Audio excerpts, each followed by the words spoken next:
the B2B playbooks that you will always hear on this podcast, right? And on these, LinkedIn posts and whatnot, they're not always relevant. So what I did is actually what I didn't do. What I didn't do is I didn't force what I knew without understanding what the organization really needs and what's right for the organization, business-wise, culture-wise, resources-wise, timeline-wise, and aspiration-wise. Welcome to the Marketing Academy podcast by GCMO, where in every episode we sit down with a marketing expert to deep dive into a hot topic shaping the industry. I'm Yitzi Tenenbaum. Let's get started. Okay, welcome to the GCMO Marketing Academy podcast. Today's topic is super interesting, and we'll talk about building a B2B global function from scratch. Our guest today is Yuval Bramson, who is going to talk about himself, but he did something really, really cool in a brand and a company that many of you know at Wolt. He built the B2B marketing function and go-to-market function. So instead of me introducing you, please tell us a little bit about you, how you end up in Wolt, what you're doing today, and yeah, just the whole story. Awesome. Thanks for having me, first of all. Great to be here. So, my name is Yuval. Been doing B2B marketing my whole career for around 11 years now. And over the almost 3 past years, I had the privilege, like you said, to join the crazy ride at Wolt and to build the global B2B marketing function, which was really like a dream come true. Like being able to come to an organization that is that fast, that big already, but build something that you're really truly passionate about from scratch and kind of design it the way you think makes sense was truly, truly, truly amazing. Were you hired for that? Were you hired to build the B2B function? Yeah, 100%. Like there was zero B2B marketing team. I was hire number one. Wow. And I was on my own for a while. And fast forward almost 3 years, we're almost 15 full-time employees across 3 countries, supporting all of Wolt's B2B business units. So take a step back. What is Wolt? I assume a lot of people know Wolt, but through a very specific prism, and they don't know the whole context. So just talk a little bit about Wolt and what they do, and I'm sure they're crazy numbers and spread that most people are not familiar with. Yeah, I'll do that gladly. So taking a step back, on the most basic level, Wolt is a way or a marketplace that connects 3 distinct audiences. You have the consumers, all of us, ordering stuff, whether it's from restaurants, from retail, from shops, you name it. You have the courier partners that take it, bring that to you, bring your order to you. And then you have the businesses, right? So these are the supermarket, the restaurants, the retailers, the convenience stores, and marketing towards them, from acquiring them all the way to making sure that they grow with us, that they're successful, is what the team does. However, that's one of several business-focused solutions or products that we have, and I can give you a glimpse to the rest of them. That's the one that's probably easiest to explain, but definitely not the only one. So we also have an employee benefits platform called Wolt for Work. So as an HR professional, you can use that to give your employees perks and to use Wolt for everything that Wolt is known for. We have Wolt Drive, which is an on-demand delivery platform for those businesses. We call them merchants. So basically they can use Wolt's logistics, i.e. mainly the delivery, without necessarily being on the Wolt app, right? So there could be instances where you go to a restaurant's website or app, you order and it gets to you through Wolt. That's because they're probably a drive partner with us. We have Wolt Ads, which is probably one of the more exciting initiatives that we currently have. So that's basically a retail media platform that we've built on Wolt, at Wolt. So would that mean that the ad, like I'm searching for a hamburger, my burger place, because I bought an ad will appear similar to what Amazon has, it'll appear higher up on the search? Yeah. That's a good example. So if you're if you take the keyword bidding, for example, then you can bid on burgers and then appear on the top of the search results. So kind of like, we know from other platforms. That's obviously not the only use case, but also we have like banners and sponsored listings and stuff like that. And we have that now for the merchants, but also for brands. So if you're Coca-Cola, if you're Heineken and Red Bull, for example, then use us and promote your products at the right place, at the right time, with the right format for the right audience, right where they make the purchase decision. If I'm Heineken, can I promote my beer within a shop? So, for example, there's a grocery store that's on Wolt. Can I push my products to the top of their list? Yeah, so it's always contextual. So it's gonna happen where the product is available. Mm-hmm. So that's what makes it actually really, really great, because it's right in context. So I'm already looking to buy, whether it's beer, whether it's something else, and we let brands appear right there and then. And going back to like the marketing aspect and all of that, so obviously there's quite a lot of offerings. Some of them are more similar to each other. Some of them are much different. So, we're talking about retail media, which is its own thing, marketing for marketers and all of that, which is like its own experience. We have HR people for Wolt for Work, and then we have restaurants, small, medium, and big, and all of that we cover. So not really in a nutshell, but that's what B2B means at Wolt. Right. So if we talk about Wolt is a sub company of DoorDash? Yeah. Right. So it was a couple of years ago fully bought by DoorDash. Is there any connection between the two brands? Marketing wise, like not really. Obviously, we have two distinct brands, but there's collaboration and we're kind of part of the same organization. So there's a lot of knowledge sharing and kind of efficiencies of scale.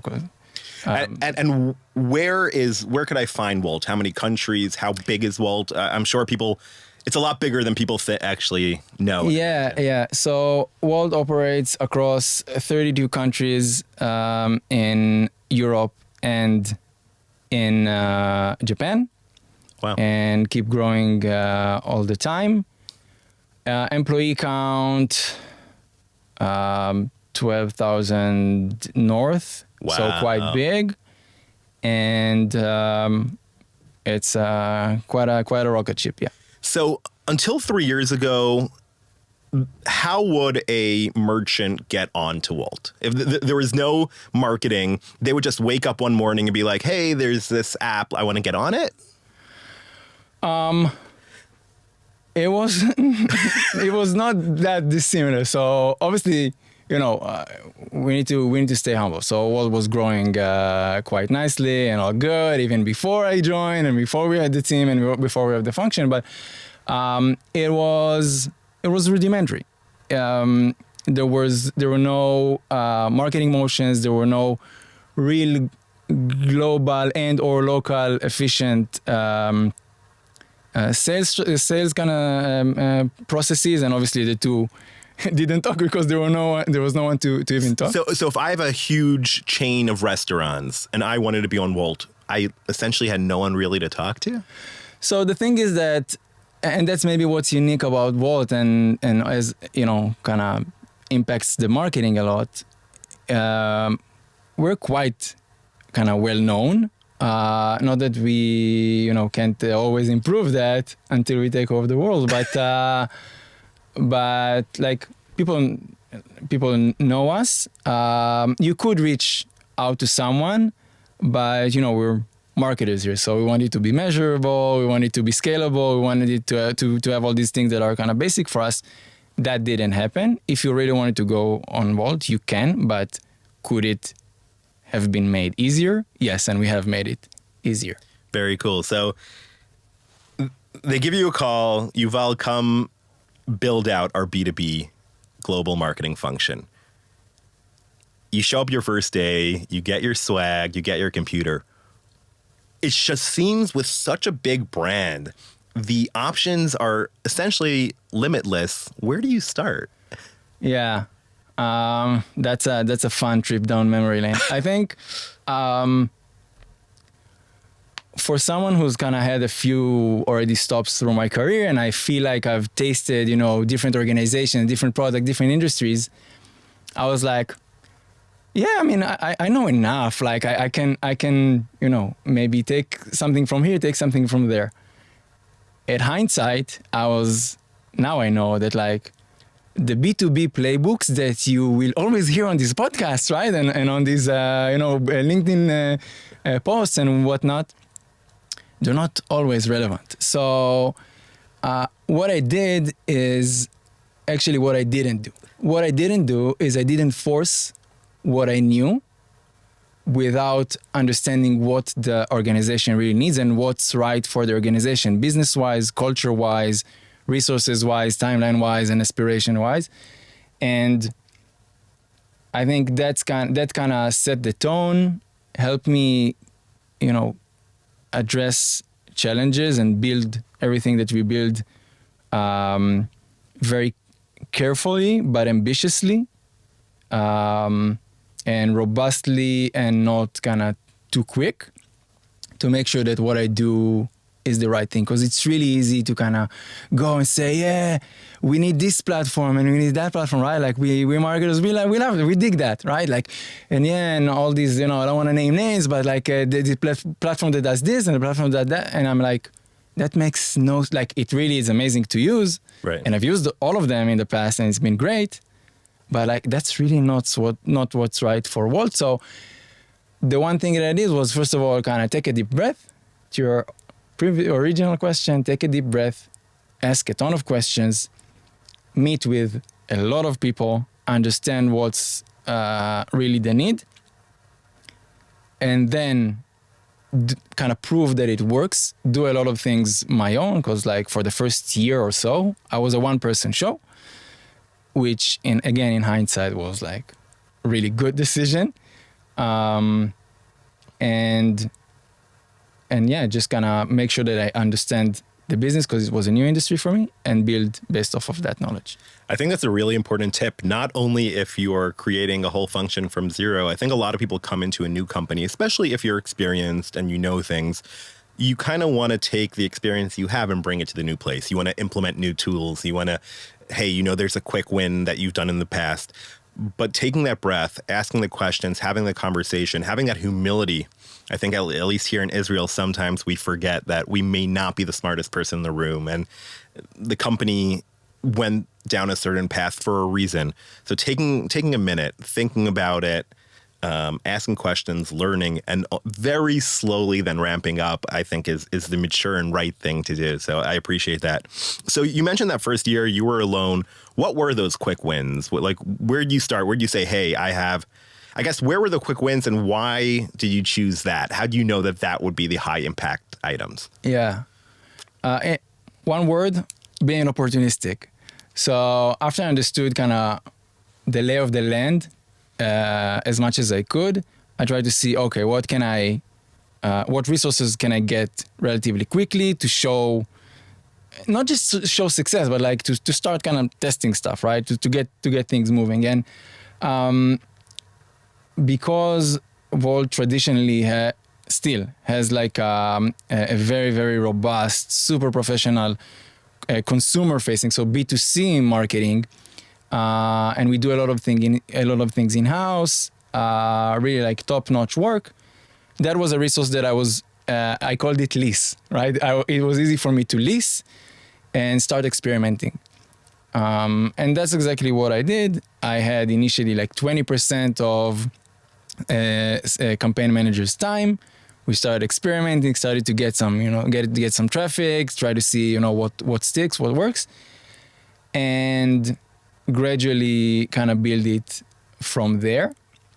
I think what happened interesting during that is what is now kind of what I said was our bread and butter and where we spend a lot of efforts right now, which is the merchant marketing, almost overnight became a huge priority. And I think that kind of shuffled the cards and made us kind of reassess. And it also opened up the need to do a lot quicker. And that's kind of where we started scaling the team, really. But like initially it was scrappy, get what I can, and learn and show that it works. Right. I didn't consider that, but you do have probably the best marketers in the world just in the B2C hat. So all you have to do, I make it sound simple, and you make it sound simple, but it's to take those people and kind of steal them briefly and have them do like different B2B functions. So is it mostly like demand gen, digital marketing, just kind of making sure those merchants, those restaurant heads are seeing ads in different places? Was that? Yeah. So it was paid campaigns initially. That's exactly what we did. We had a certain amount of budget. We chose some countries to start experimenting, getting some pipeline. Starting to kind of do that whole kind of marketing sales alignment, if you will. Did they build a sales? Because you mentioned that there wasn't really a sales motion. As you grew, was there also another kind of arm of sales that grew with you? Yeah. So there were always salespeople for the, kind of smaller B2B units. I think once merchant acquisition, merchant marketing became like a focus, we started leaning into that and obviously grow that and bring a lot of resources there, while also in parallel there was a new business function establishing that built the whole kind of commercial go-to-market. So the sales motion, the operations, and think about anything that goes into getting a restaurant to join your platform. It's making sure that the menus are there, that they're trained in images and all of that. Obviously, it's a whole universe, but both of these happened together, which I think is also like a really good sign that marketing wasn't an afterthought. So I was there from the beginning. They understood, okay, we're like, traditionally we focused a lot on like acquiring the consumers. Now we need to make sure that we, eyes on the prize also when it comes to the merchants. And it wasn't like, because in some cases I know there's like, marketers maybe don't have or marketing sometimes doesn't have the seat on the table, and sometimes it's like brought in too late. So I think that just comes to show the health of the organization, which I'm very proud of, that they understand the role of marketing. And then as they scaled global playbooks, they meaning the commercials kind of sales org, build their stuff, we were also able to be there and do our own stuff and support them from the marketing side. Right. So it's good that you had all those pieces in place and you weren't like super siloed, that you were building this huge thing, but the supporting functions weren't always there. So that's good. Something that comes to mind, I've worked at companies where it's kind of been one size fit all when it comes to marketing. And then I think Wolt, from what it sounds, has to be super localized, right? Because the whole kind of food ordering, eating out in Japan is probably very, very different than it is in Hungary, than it is in Tel Aviv. How do you work, and how do you kind of work at that scale of the super different cultures and personalities? And I assume the way you do marketing, what works in one country is not necessarily replicable to another country. So talk a little bit about that. Yeah, welcome to another day at the office at Wolt. But That's exactly that. So talking about this, B2B, B2C. When I came in, it's not like I can just decide how our brand looks and feels and just reinvent it from scratch. I had to, not just had to, I want to work and do something that kind of fits the tone of voice and how the brand feels. And our brand, to your point, which is very true, is very local by nature. We go down to the neighborhood. Wow. When you engage with us, we know the restaurant that you really like and has this dish. That's kind of the whole vibe. And for B2B, we wanted to keep the same feel and the same kind of intimacy. Initially, we couldn't do that, and that's the trade-offs that you need to do. So I can say that on day number one, I had bespoke ads or messages or whatever it is per country. Right. Now, fast forward, we're doing a lot more of that, but yeah, that's part of the challenge, and it goes down every layer. So it's the external marketing that you do, it's the processes, it's the playbooks. Things are different. They're similar, but they're different. And do you have team members in different regions and different countries? So the team is spread across 3 countries. But we operate as a global unit, and we zoom into the countries where needed and depending on the tasks at hand. So we're the global and local B2B marketing arm. We work very closely. I would say marketing is a team sport, right?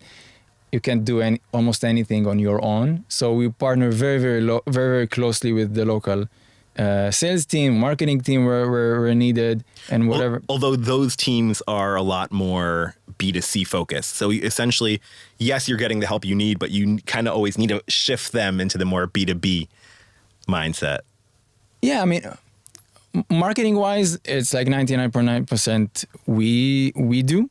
Okay. Oh, wow. We rely on them and they on us where needed. But it's it's that tension that you need to keep from I don't have people in all countries, but I still need to feel local, and there's this tension, and we're solving this by, first of all, really being passionate about what we do, being on top of stuff, but also really prioritizing and making sure that we're focusing our efforts where it matters most. When you have 32 countries, there's always gonna need to be or at least now, we're only less than 3 years in. Right now, there's still kind of some hard decisions to make. I'm sure you guys are still, for the scale of what you guys are doing, you're still a very small, very scrappy team. So maybe talk a little bit about how you make those decisions. How do you decide that you're focusing on this type of campaign in this country? Or I'm sure there's endless, you wake up in the morning and it's just, there's endless amount of activities you could do. How do you say, hey, this is where I want the team to focus on? So I always work in conjunction with the business unit's strategy and prioritization. I don't wake up in the morning and say, oh, Latvia is this morning a focus. We work with organized and agreed upon plans. So they're KPIs that are on a company level. They're saying, hey, we really want to grow grocery stores in Latvia. So you say, hey, as a B2B go-to-market lead, I'm going to focus more campaigns on ABM, on grocery store owners and chains in Latvia, and kind of get that side. Is that what it would look like? Basically, each country has its own goals. Okay. Each country has its own, kind of baseline. And, some need more support, some need less support. And we focus where we can support cost effectively, and they need the help. So that's kind of the sweet spot. And And then, as the leader, sometimes I have to say, respectfully no, because there's a lot, and I love that. Like, it's good that they're reaching out and people are reaching out and asking for a lot of support, but it's also, at this point, it's also as important what you do not do than what you do. So sometimes it goes there, but we try to support everyone, and when not, then give some level of support. I think that's a really important point. We often want to just give everyone, we're like, most people are people pleasers. We want people to be happy. We want to give them what they want. But there is a skill in business that you need to learn to say no, or to say, hey, I just don't have the bandwidth to do that, because you want to do the things that you're doing well as opposed to many things poorly. So the ability to, especially at the scale that you guys have, the ability to be strategic about decision making of what you are doing and aren't doing is super important. Yeah, and maybe we can double click into that in terms of like how the team is and kind of the spirit behind it. So when I was only myself, right, I could say yes to a lot of things and maybe do them scrappily, and in a way I kind of did, because I wanted to absorb as much things and kind of be very close to what's happening. But that doesn't work when you're leading teams already, right? So we have like 5 functions and the team. 3 of them are like already their own teams. So that doesn't fly anymore. So, by the way, what are those 5 functions? And I apologize for cutting you off. Yeah. So the functions are, we have demand gen. So these are the people that run the paid acquisition and do all the measurement and anything that goes with that. Marketing automation. We have content marketing, product marketing, and event marketing. Oh, wow. So we have 5 different functions. It's very similar to what I would see at a startup, a mid-sized company. You essentially built your own little marketing team within the mammoth that is Wolt. You exposed me. So that's the one playbook that I did kind of take from, because B2B marketing is still B2B marketing, and the functions, remain relatively similar. I think the way I wanted to build it is going back to like how I decided to build the team. It was, I could say, for me to do any worthwhile work, I need 10 people, right? Because I have the case, right? The upside is there, the potential is there. We have a lot of countries and a lot of good stuff to bring. It's really complex. So I can't do all of it myself. But I actually decided right from literally the assignment that they give me, I was like, no, I'm going to do this gradually, and I'm going to do it right. So that was the decision behind kind of scaling this very, very carefully. Also, it gave me the opportunity to really be on the weeds, because I was there. Anything from like setting up forms and landing pages and copy and micro copy and you name it, and running the campaigns, I did that myself. And so did you build it like each team? You kind of said, okay, I'm doing marketing automation now. So you hire the 2 or 3 people that you have for marketing automation, start working with them, have it a month, 2 months, 3 months, get kind of that machine working. Then you say, hey, I now want an event team, hire the 2-3 people. Is that kind of how you did it? You started with one topic, built it out, and then moved on to the next? So I always knew that I want to build it based on functions, and not, for example, I could have done it by, from the get-go by business unit or by region or stuff like that. Other teams are built this way. Why, by the way? I wanted to do it by function, because I felt that was the easiest way to bring in most value without needing to have a great team. Obviously, we're still struggling, like I said, with this tension of global local, but if you bring in the right people, then that's doable. But to your question, which I forgot, remind me. We went through a few. We were talking about how you built out the teams, and if you started. Yeah. So did I build it in parallel? Okay. So, yeah. so the process wasn't like, okay, now I want this function, so I'm building a team. Now I want this function. It was more like horizontal, if you will. So I initially had one person teams across several functions. The brave first soul to come in and kind of take over. Again, it was the same mindset like with exploring paid campaigns, right? So like we see that there's a need to create our own content, right? Kind of obvious for B2B. So, okay, let's bring someone. I tried again initially like external writers and freelancers and stuff like that. I was like, okay, I want someone I can train and can kind of stay with us.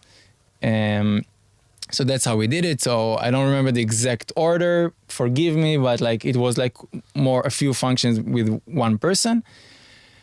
And then, you know, as I was able to hire more, we started forming into these kind of teams and more functions. So some of them just like we're in this configuration only starting this year pretty much, or December.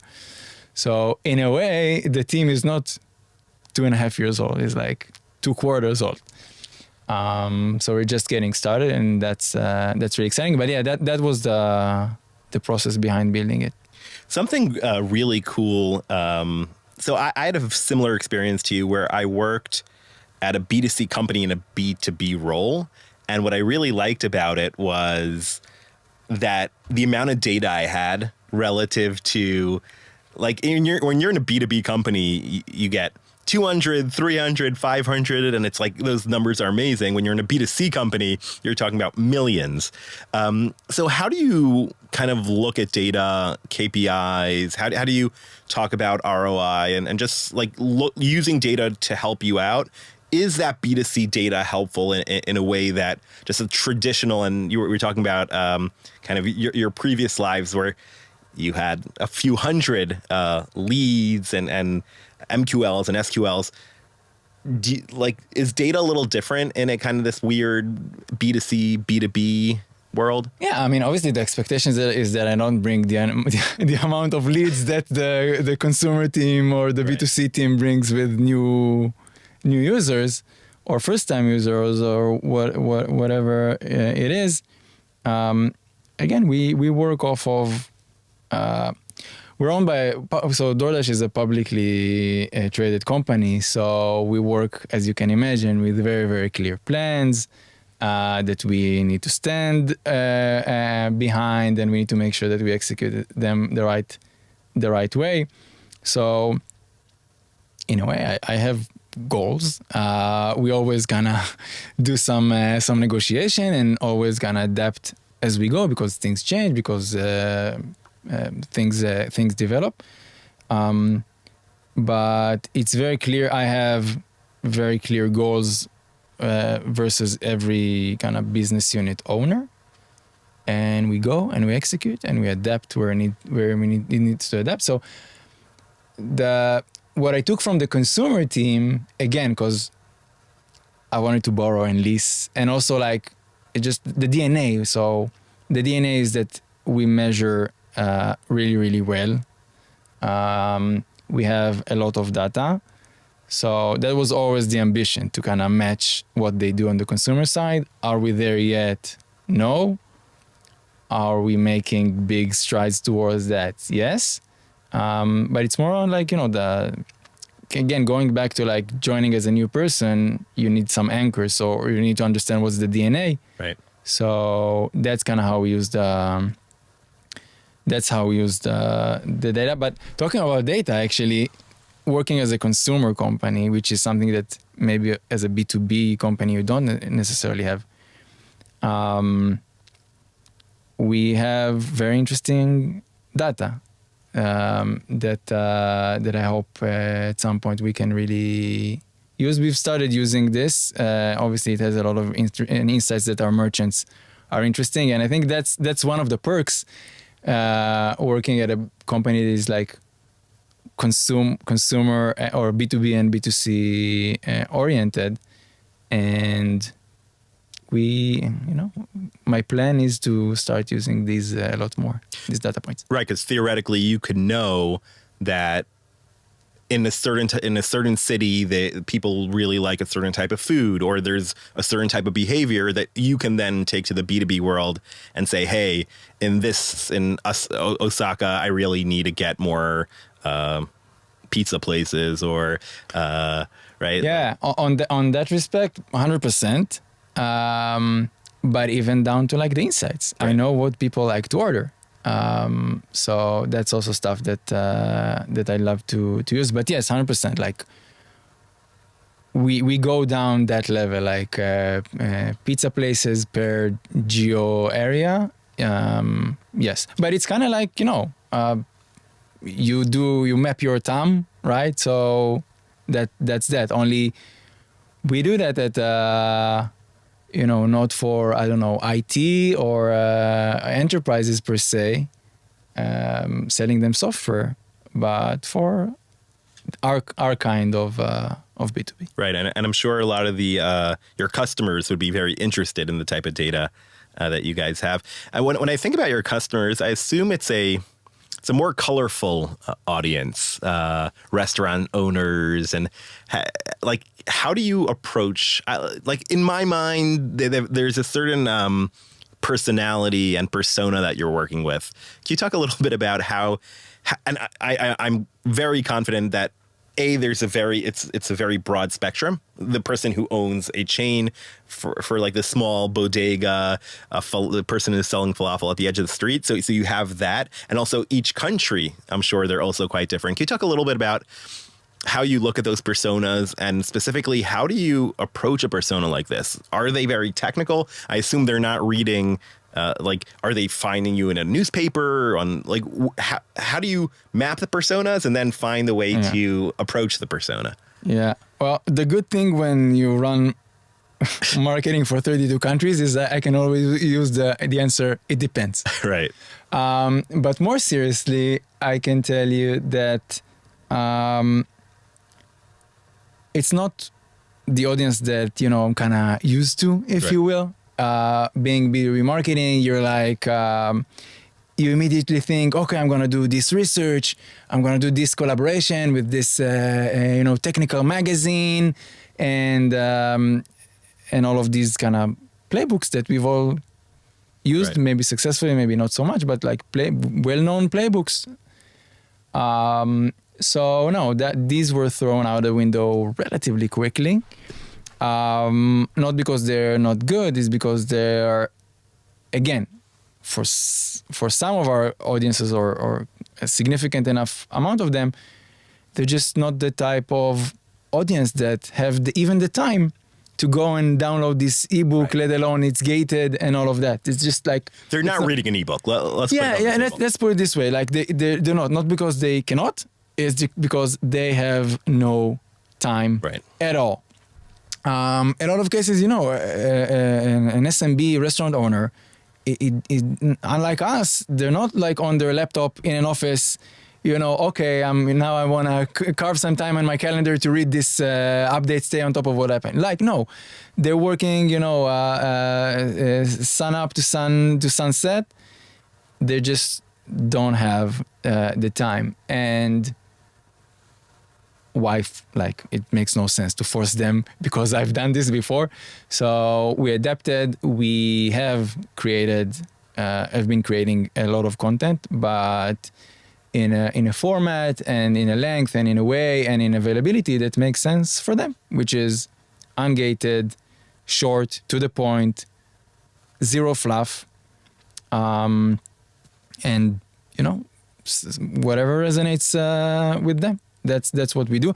Again, we have different B2B audiences at this point. So for others, we would definitely do, we've done like webinars and we're working on some surprises, not going to spoil it. So for others, it does work, but like just, for the the typical restaurant owner, most likely that's not the right format. Right, because you also have like very small S&Bs. They have 1-2 restaurants. They're quite small. Then you have those huge like chain restaurants, and those are like super high level executives with hundreds of chains across Europe, right? So you have also a very different audience in that regard. Yeah, in that regard, the size is one of them. The persona itself, literally the decision maker or the champion that we want to engage with is different depending on the businesses. And also, like you said, magazines, there are some countries where it's a legit way of promoting B2B still in 2026 almost. So again, at this point, we're not forcing playbooks. We're able to adapt to whatever makes sense in that country. I will say, by the way, we've also done that. Palo Alto Networks, we've taken out ads in the Wall Street Journal and the New York Times and like full page ads. And yeah, it does make a difference. You do need to find your audience, and your audience is eclectic, right? Not all people do the same thing. So finding them, I'm sure you have people on social media and Instagram and TikTok. You have people who are reading newspapers. And that's a big challenge that both of us have is finding also the local way and how they like to consume and using those teams that have the boots on the ground that could tell you these are personas. This is where you could find them. This is how to engage with them. So I definitely hear that.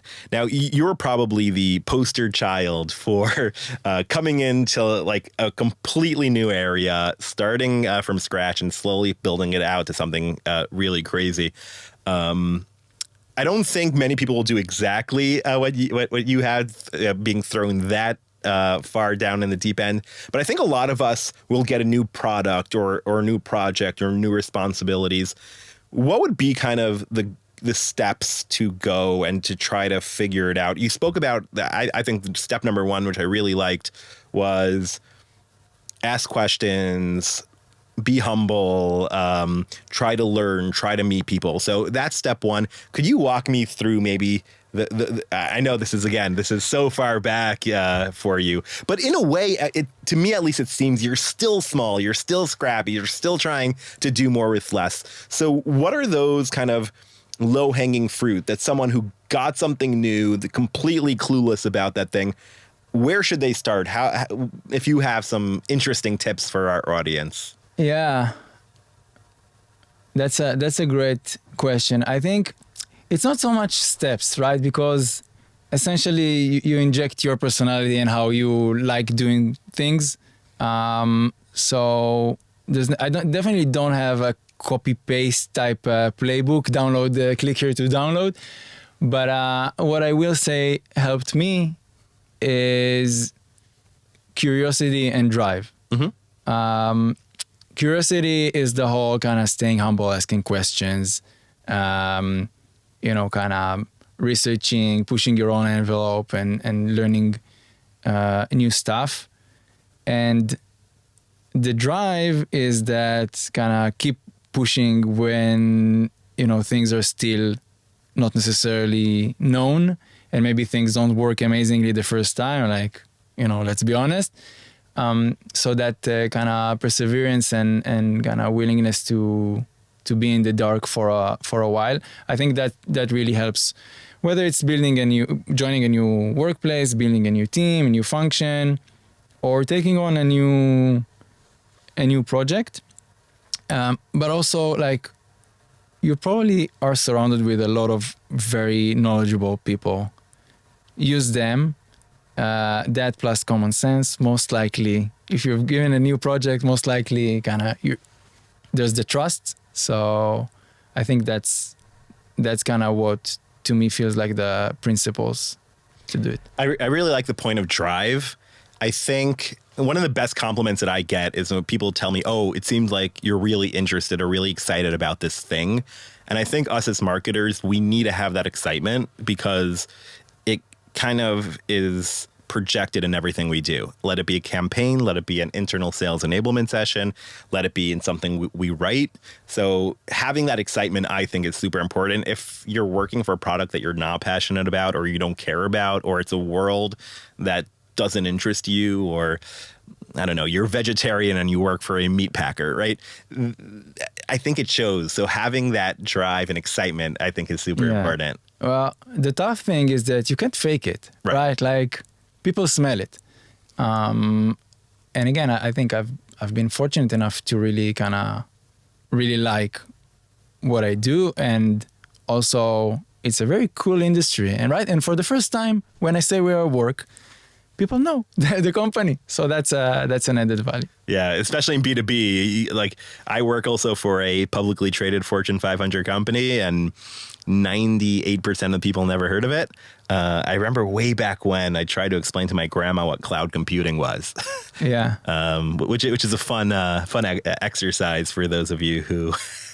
But yeah, there is a benefit, right? So when I worked for a B2B group within a B2C company, it was Facebook. So I was able to say, and okay, yeah, people know Facebook. People know what it is, but yes, usually we work for these gigantic companies that have crazy revenue, but no one has ever heard of them. So, I mean, people somewhat know now, like the big giants, but it's still okay. So before we finish up, maybe one final question.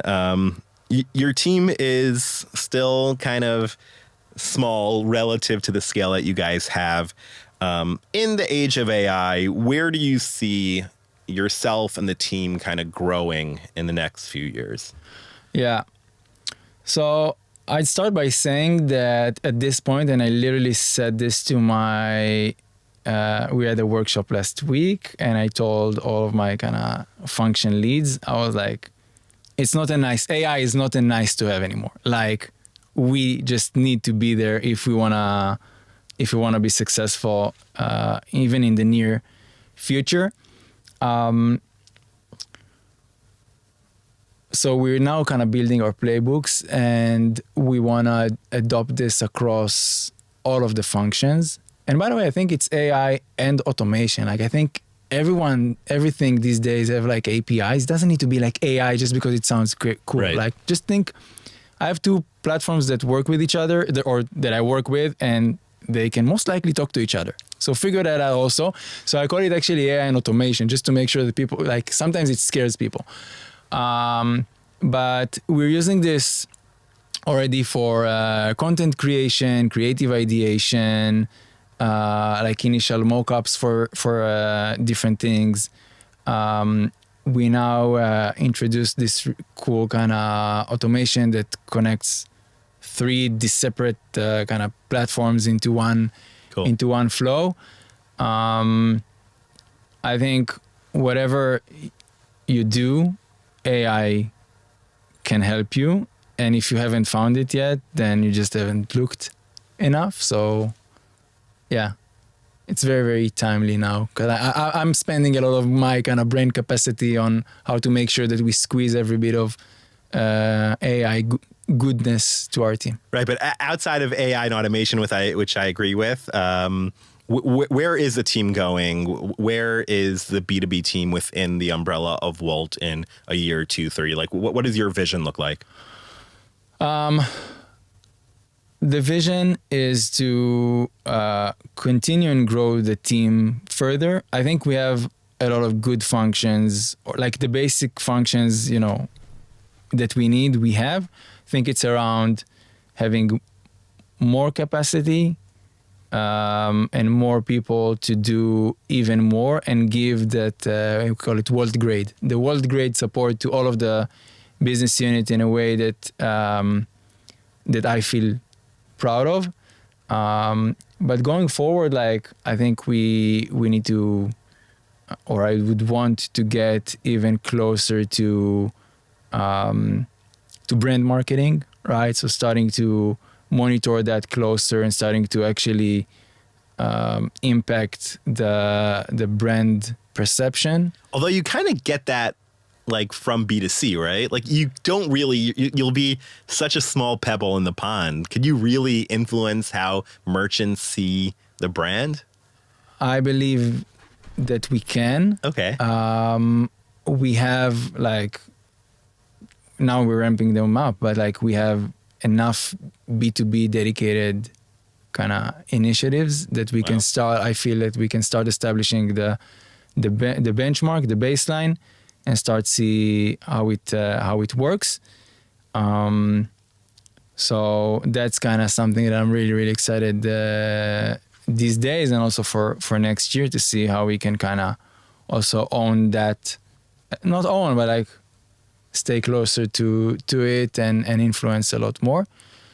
Events is something that's been picking up really, really well for us. We've built this kind of own brand of hosted events called Discover. So you guys host the event? Yeah. So this is our own brand of hosted events that we've already tried across 3 or 4 countries. And it was built to be very, very flexible so that we can do it for different audiences in different tiers, whether it's the bigger folks or the SMB kind of champions. So is it for customers? Is it for prospects? It's a mix. We try always to have some sort of mix. But it's mainly for existing ones. The industry moves so quickly and Wolt moves so quickly, so we always have something new to let them discover, hence the name. Right. So it's a mix. Cool. Wow. That's very B2B of you. And it's also very cool that you could do it also very local, probably in the local language, and there are benefits there. Yuval, I know you're super busy, so I really do appreciate you coming out. Your experience and the things that you talked about just seem so fun from a marketing perspective, because you really are in this sandbox of you could just go and do and experiment, and the different regions and you know, there's just a lot going on. So I definitely learned a lot about what to kind of how to be this single scrappy function in a mammoth. And I think a lot of us who work in large companies, not to your extent, but do often feel like it's us against this very big, well-oiled machine. So there were a lot of interesting thoughts and tips from here. So thank you. Cool. Thanks a lot. Thanks for having me. This was great. A few thank yous before we go. Rotem Simon is our amazing producer who really does all the heavy lifting here, as you know. We are at Google for Startups. Google for Startups is a great place. If you are a small up-and-coming company, it's a great place to come and to get a community and a place to work, so you could check them out. We also want to thank Adyo, who are helping us with the distribution and editing of these fine episodes. Yuval, thanks. This was super, super interesting. Thank you so much. And until next time. Thank you. Bye-bye.